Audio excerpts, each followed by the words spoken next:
Do secretário de Segurança, o Guilherme Derrite, e ele esteve no enterro da PM que morreu após ali ser baleada numa tentativa de assalto. E Derrite falou que nenhum ataque a um policial ficará imune. Ele colocou, inclusive, nas redes sociais dele, a sua fala quando esteve lá na cerimônia de despedida da soldado. Vamos ouvir. Quem acha que não existe pena de morte no Brasil, existe. Quando o policial militar é identificado como policial, automaticamente, e o policial não consegue, por N fatores, se defender, mesmo em momento de dificuldade, ali é que existe a pena de morte no Brasil. E eu não ouço, não vejo, não leio nenhum especialista em segurança pública se manifestar.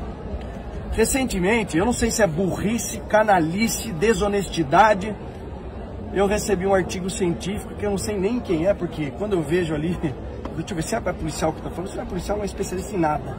Pode ser especialista, no máximo, um curioso, nem um estudioso, falando que a maioria dos assaltos, ou parte dos assaltos, acontece com armas de simulacro, armas de brinquedo, de plástico. Vem aqui! Agora aqui no velório, aqui em Parelheiros, olhar no olho do pai, da mãe da soldado Sabrina, do esposo, o cabo Franklin, e falar essa besteira escondida por trás de um canudo de papel que não vale absolutamente nada, a não ser declarar em um artigo científico que eu sou especialista. Eu nunca vi um especialista em pilotagem que nunca tenha pilotado um avião, um helicóptero. Só na segurança pública que nós temos especialistas que nunca, com todo respeito, que nunca trabalharam um minuto numa viatura policial, se auto-intitularem especialistas.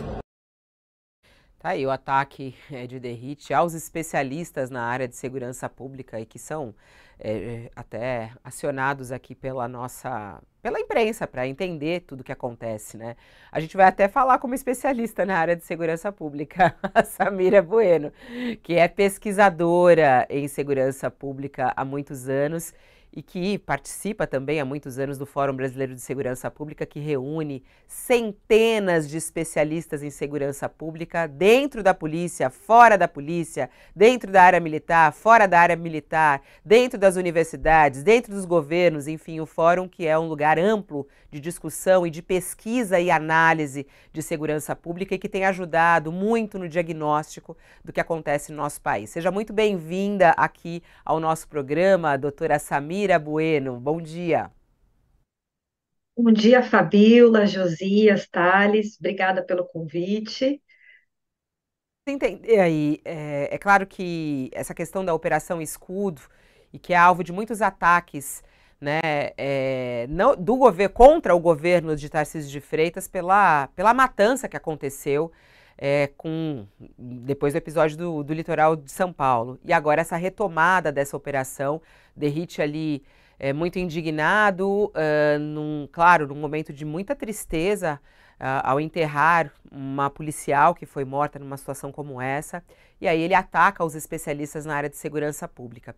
Bom, quais são as críticas que são feitas a essa Operação Escudo e por que Derrite reage dessa maneira, né? Como é que você analisa essa retomada da Operação Escudo e os ataques que ele faz aos especialistas de segurança pública, Samira? Olha, Fabíola, eu queria separar minha resposta em dois pontos. E um primeiro ponto em relação ao discurso do Derrite, atual secretário de Segurança Pública de São Paulo, porque é lamentável que, na posição que ele ocupa hoje, ele utilize uma situação trágica, né, um velório, um enterro de uma profissional da segurança pública, de uma policial militar, para fazer política e discurso ideológico da pior categoria. Então, é lamentável que ele se preste a esse papel e, enfim, infelizmente não tem nenhuma surpresa aí. Quando, inclusive, o nome dele começou a aparecer entre os possíveis indicados a essa função de secretário de Segurança Pública, a gente está falando de uma função que lidera a Polícia Militar, que tem 88 mil pessoas, a Polícia Civil, que tem mais de 25 mil pessoas, e o Corpo de Bombeiros, a Polícia Técnico-Científica. Então, veja a responsabilidade e a necessidade de preparo na função para ocupar esta posição. Quando a gente olha o histórico de secretários de segurança pública no estado de São Paulo, promotores, procuradores, o último era um general, eram figuras extremamente preparadas. O Derrite é um capitão da Polícia Militar, o que por si só já gera uma série de questionamentos dentro da hierarquia militar. Na lógica militar, ter um capitão dando ordem para um coronel, isso é algo que causa arrepios. E vamos lembrar, né? Ele, quando ele sai da Polícia Militar, ele vira deputado federal, muito próximo, inclusive, do Eduardo Bolsonaro. Né, vocês estavam falando da Marielle antes, então ele é uma figura muito próxima ao mundo bolsonarista. Então, é lamentável que ele utilize esse espaço em um momento como esse de dor para aquela família, para fazer esse tipo de discurso que, enfim, que não leva a nada e que não ajuda na solução desse caso. Então, agora vamos falar do que realmente importa, que é os ataques a policiais, assassinatos, tentativas de assaltos e latrocínios que a gente tem visto no início desse ano. Eu acho que isso é um primeiro ponto que nos chama a atenção e que vale a gente ficar atento se isso é algo esperado dentro do padrão de policiais vítimas de assalto e reagindo a assaltos. Então, isso está dentro do que é costume na estatística ou está acontecendo com mais frequência? Pelo que a gente tem visto pelas notícias, a impressão é que esse número cresceu. E a gente não pode esquecer que matar policial é um mecanismo de ascender no crime organizado. Então, eu acho que a gente precisa compreender se eram de fato todos esses episódios assaltos em que os assaltantes, os criminosos, não sabiam quem eles estavam assaltando, ou se eles assaltavam e queriam justamente assassinar aquela figura por ser policial e para ascender no mundo do crime. E se é isso que está acontecendo, se essa segunda opção, eu acho que, enfim, a gente precisa tratar tudo isso com muita cautela, com muita investigação e com muito cuidado, porque a gente lembra, né, em 2012 aconteceu algo parecido, teve, enfim, né, uma série de ruídos entre as operações da polícia e a ação do crime organizado em 2012, do PCC, e foi um ano em que mais morreram policiais no estado de São Paulo, foram 108 policiais assassinados pelo crime organizado, por conta da forma como a política de segurança vinha, enfim, né, atuando, Agora, e, enfim, acho que isso causa preocupação porque expõe muito os policiais e a gente precisa ficar atento. agora, doutora Samira, o secretário Derrite, ele diz que, na prática, há pena de morte no Brasil, porque um bandido, quando aborda um policial e identifica que se trata de um policial, ele passa nas armas, ele mata, né? Agora, do mesmo modo, e aí ele diz, bom, é burrice, canalice ou desonestidade desconsiderar esse fato. Agora, do mesmo modo, parece impróprio que a polícia incorra na mesma prática, né? Morreu um policial, você adota uma operação na base do liberou geral, como aconteceu no Guarujá, e um policial resulta na morte de 28 pessoas. Faltou inteligência, investigação.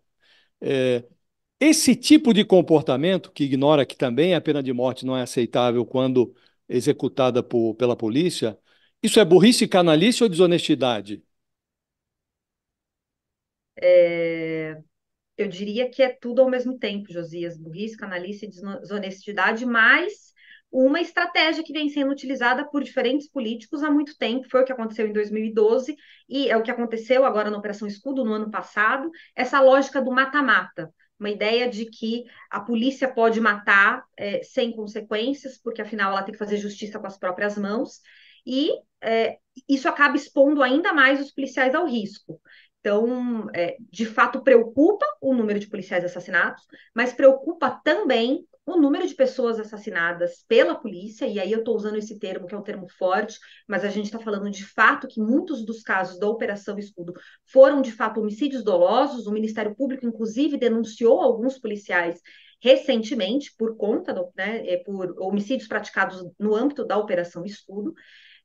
e que mostram o quanto a política de segurança pública no estado de São Paulo vem sendo tratada como um faroeste, como um bang-bang. Então, um policial é vítima de um crime, a polícia vai lá, atua da mesma forma que os criminosos, e a gente tem mortes para todos os lados e a violência que só cresce, né? A população de São Paulo não está se sentindo mais segura, os crimes não estão caindo, os roubos não estão caindo, então me preocupa que a gente tenha à frente da pasta alguém com tão pouco preparo para lidar com situações como essa, né? Que, enfim, parece que tem administrado as polícias de São Paulo com o fígado e não com o cérebro, com a razão, com investigações e enfim, agora Pois essa é, nova etapa da Operação Escudo, que esperamos não seja parecida com o que aconteceu no Guarujá, mas é possível que o mesmo resultado seja encontrado. pois é. Eu queria saber da senhora o seguinte: com esse tipo de política que está implantada em São Paulo, a senhora falou de 2012, eu não sei se dá para fazer um paralelo com, com a época do Alckmin, ou se não, com aquela guerra que houve, é, com o Carandiru. Eu não sei se dá para fazer paralelos, mas eu queria que a senhora fizesse uma previsão de o que pode ocorrer com esse tipo de política que o Tarcísio está implantando na Polícia de São Paulo. Olha, Thales, eu acho que o momento que a gente mais pode aproximar o que está acontecendo agora, em 2023 e 2024, né, com períodos recentes da história de São Paulo, é justamente 2012, em que foi essa estratégia, né, essa ideia de que a polícia vai entrar em guerra contra o PCC, e como se isso fosse resolver o problema do enfrentamento ao crime organizado, né? Sejamos honestos, isso não funcionou em 2012, não funcionou em 2006 e não vai funcionar em 2024, até porque nesse período o PCC só cresceu, ampliou seu domínio, hoje né, uma organização criminosa que atua em outros países, inclusive, e que tem, inclusive, acontecido uma discussão sobre se já não está perto de se tornar uma máfia.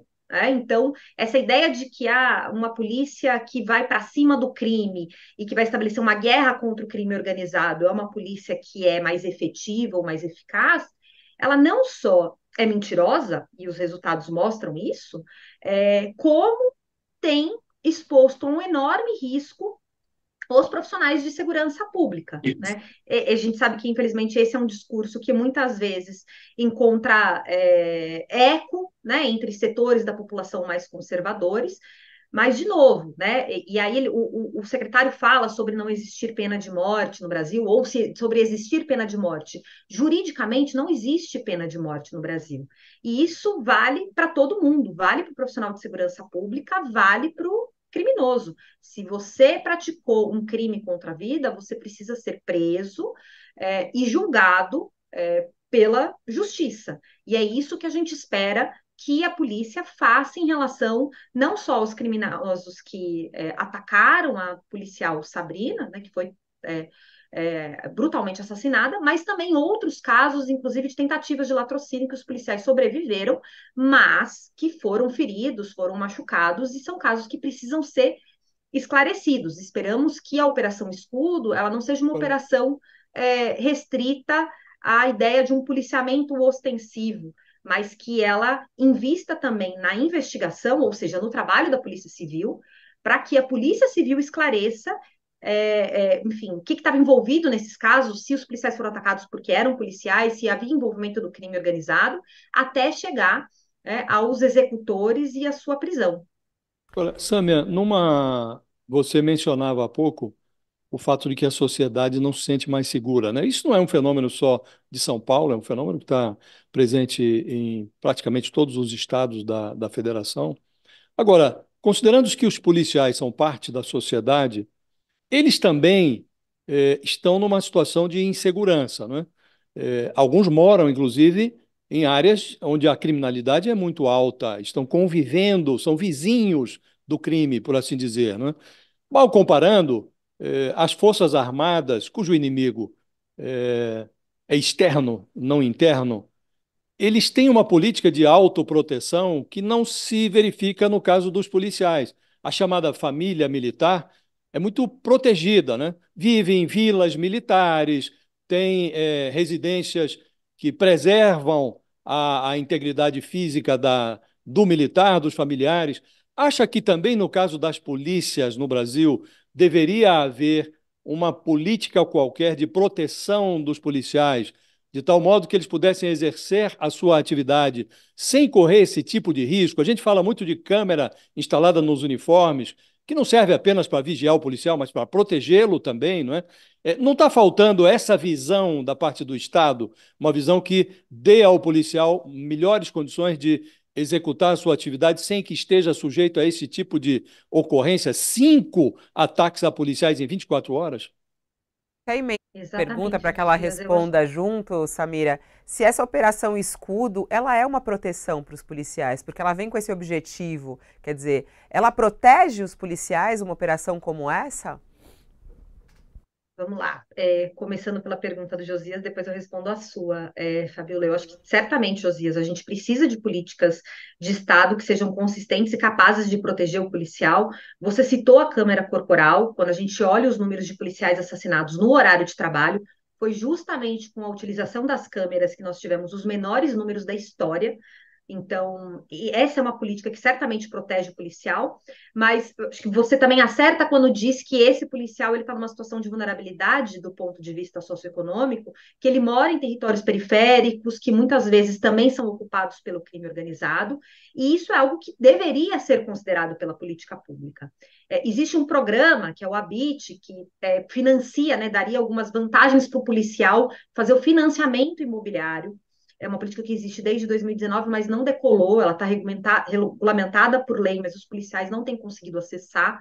Então, acho que isso é algo que o governo federal poderia liderar, né, ser capaz de implementar. Agora a gente tem, né, daqui uma semana, Lewandowski assume a função de ministro da Justiça, então essa é eu acho que é uma política que deveria ser priorizada. Então, o soldado, o cabo, esse policial que está no dia a dia do policiamento ostensivo ali na rua, dentro da viatura, ele vem dos mesmos lugares em que muitas vezes as pessoas que ele está lidando no dia a dia prendendo. Então, são pessoas que vivem em regiões periféricas, que estão expostas muitas vezes a viver em territórios dominados pelo tráfico. Então, nós precisaríamos de outras políticas, inclusive do ponto de vista de atendimento psicossocial, né? Então, assim, um policial que foi vítima de uma tentativa de latrocínio, não dá para ignorar a chaga que isso representa na vivência daquela pessoa. Não dá para achar que ele vai voltar para o trabalho como se nada tivesse acontecido, que isso não gerou traumas.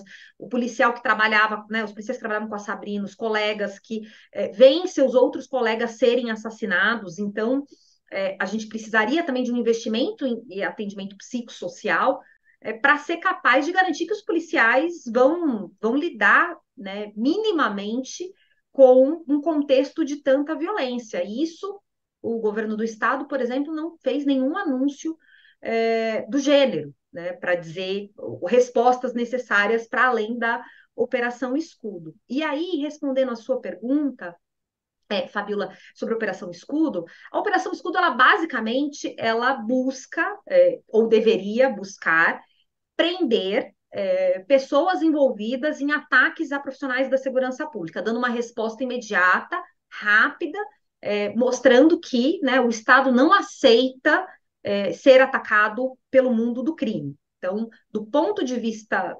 formal, é isso que deveria acontecer. E aí, se ela se restringisse a isso, a prender criminosos envolvidos a ataques a policiais, ela certamente tem total capacidade de proteger o policial, porque esse criminoso que mata um policial hoje, nada impede dele de matar um outro policial no mês que vem. Né? Então, isso é importante que o Estado dê respostas. O problema é quando a Operação Escudo vira Operação Vingança, que foi o que aconteceu no Guarujá, né, após a morte, o assassinato do soldado Reis, que, diga-se de passagem, até hoje não foi esclarecido, né, todas as histórias em torno daquele homicídio são muito nebulosas, mas o fato é que, após o assassinato do soldado Reis, o que a gente viu A sequência foi uma operação vingança com mais de uma dúzia de pessoas assassinadas e, diga-se de passagem, pessoas que foram mortas em intervenções policiais que não tinham nenhuma relação com o ataque ao soldado Reis. Então, uma coisa é o Estado formular uma operação para dar respostas e prender criminosos envolvidos a ataques a policiais. Isso é essencial que o Estado dê essa resposta. O que não pode é transformar esse tipo de resposta em operação vingança ou um libera geral para apertar o gatilho e matar pessoas pretas, pobres e periféricas. Nossa, é muito curioso de ver como que a sociedade reage a tudo isso e o pavor que as pessoas têm, né? Tanto do crime quanto até mesmo da própria polícia, né? Aqui nos nossos comentários muita coisa vem aparecendo. Pessoas, por exemplo, que moram em áreas da periferia, tem uma moradora que ela fala assim, eu tenho muito medo, a gente é cercada pelo crime organizado. Tento até me proteger da polícia, mas também tenho receio disso. Outros falando que o papel da polícia, nesse caso, como você mesmo no abre da entrevista, você falou do papel do DERIT, né? Que é atuar com a inteligência e com a área técnica mesmo. E a área técnica não é o fígado nesse caso, né, Samira? E as pessoas falando assim, não pode ir por esse lado político e sim técnico da polícia. E aí falando sobre a inteligência da polícia, que sim tem, e a gente vê quando é possível também, né, esclarecer crimes através disso, e falta muito disso neste momento. Então vamos aguardar, você falou aí sobre a expectativa em relação à Operação Escudo, que não seja uma operação vingança, mas pelo que eu posso ouvir, você não tem muita expectativa que seja outra coisa, pelo que é divulgado, é isso? Eu acho que a fala do secretário mostra um pouco o que ele espera dessa política, né? Ele fala com o fígado, então, infelizmente, é possível que a gente veja crescer o número de pessoas mortas em intervenções policiais e o número de policiais assassinados, tanto em serviço quanto fora. Eu não me surpreenderia com esse resultado. Samira Bueno, muito obrigada por estar aqui. E a nossa solidariedade aos ataques também, né? Eu acompanho seu trabalho já há muito tempo, já inclusive estive na sua apresentação, acho que era de mestrado ou doutorado naquela época da GV? Doutorado, minha De defesa de tese de doutorado. doutorado. Então, vejo a sua seriedade em estudar os assuntos de segurança pública do nosso país, então minha solidariedade aos ataques que volta e meia você recebe aí por todos os lados, por ter uma voz aí, né, nessa área. Um beijo para você, até a próxima, Samira. Um beijo, Fabiola. Obrigada, Thales e Josias. Tchau, tchau. Tchau. Seguimos aqui no nosso All News. Agora